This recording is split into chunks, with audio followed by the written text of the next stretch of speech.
no one would describe enlightenment, or very few would describe enlightenment as the absence of the self, the absence of a center.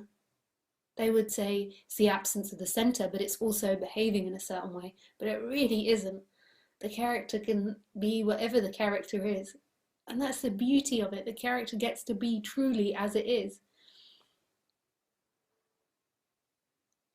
The person hears this though, the separate self hears this though, and it tries to copy that and tries to become non-dual, tries to act non-dual as if it doesn't have a center.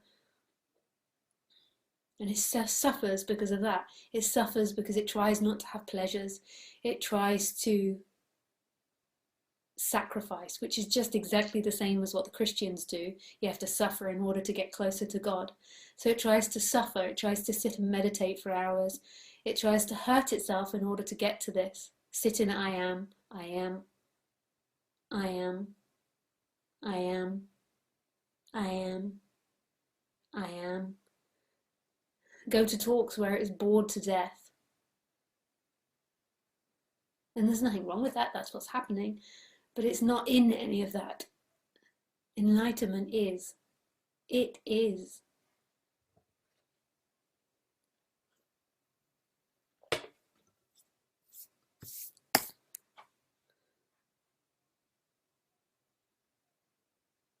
This is such fantastic news. The person that goes, oh God, this is terrible. She's telling me there's nothing I can do to get to it. There's nothing I can do to get there. And on it goes, well, blah, blah, blah, me. I can't get there. That's just the exact opposite and the same thing as I can get there. That's not what I'm saying at all. I'm saying there isn't a you.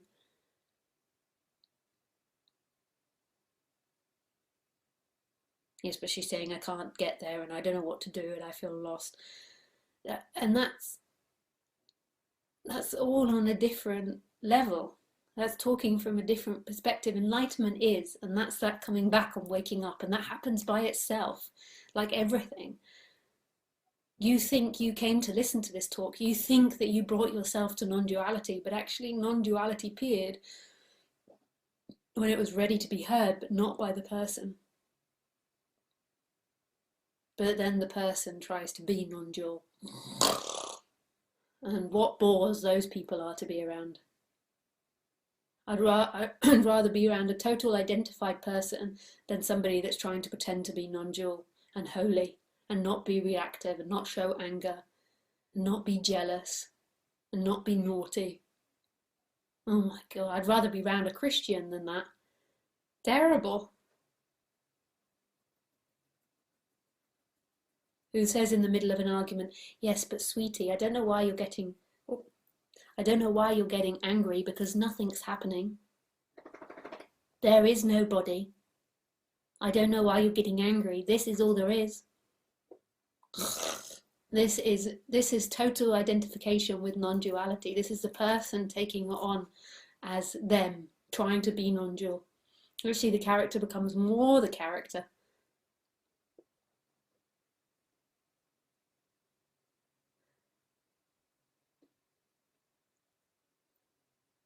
Lisa's she's a fireball.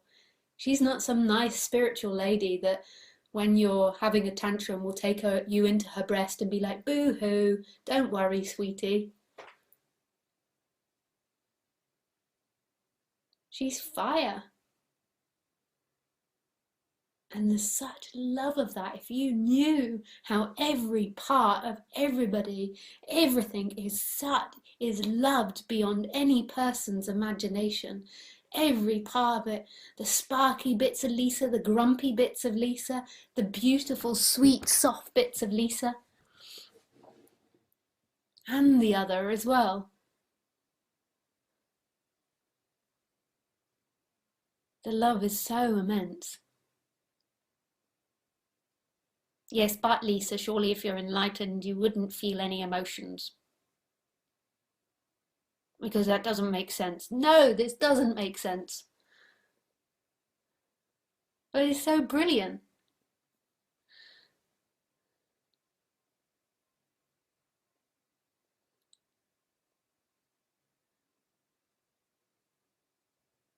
And I see people when they come to my talks, they're watching me. trying to work out what I'm like. And really what it is they want to say to themselves, it's okay to be me.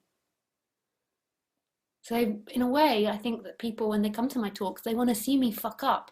They want to see me angry. They want to see me fiery or not nice. Because then they want to say, okay, so it's okay that I'm like I am. And if you knew how much love there is in every action, every word, it's just because the person's separated, it doesn't feel like that. It feels contracted and not enough. But this world is made of total love in all its darkness and lightness. It's a world of opposites. The way that which life created all this is in the world of opposites.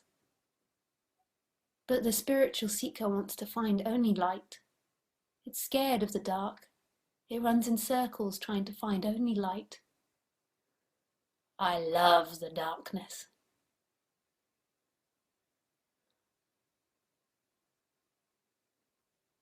And yes, sometimes Lisa cries so much at the darkness and the sadness of it all. But if you didn't have the sadness, you wouldn't see the light. If you didn't have the darkness, you wouldn't see the light. I love watching those videos of animals being saved. And don't you get it? That if the animal wasn't in danger, you wouldn't have the joy of saving. And it's so beautiful, all of it.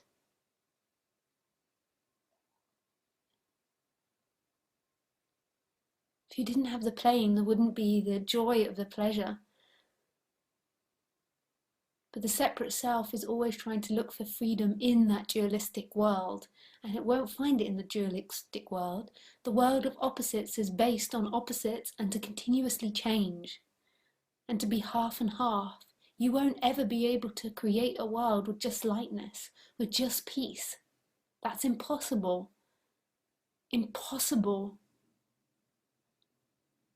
The freedom has always been its happening, not attempting to stop it happening.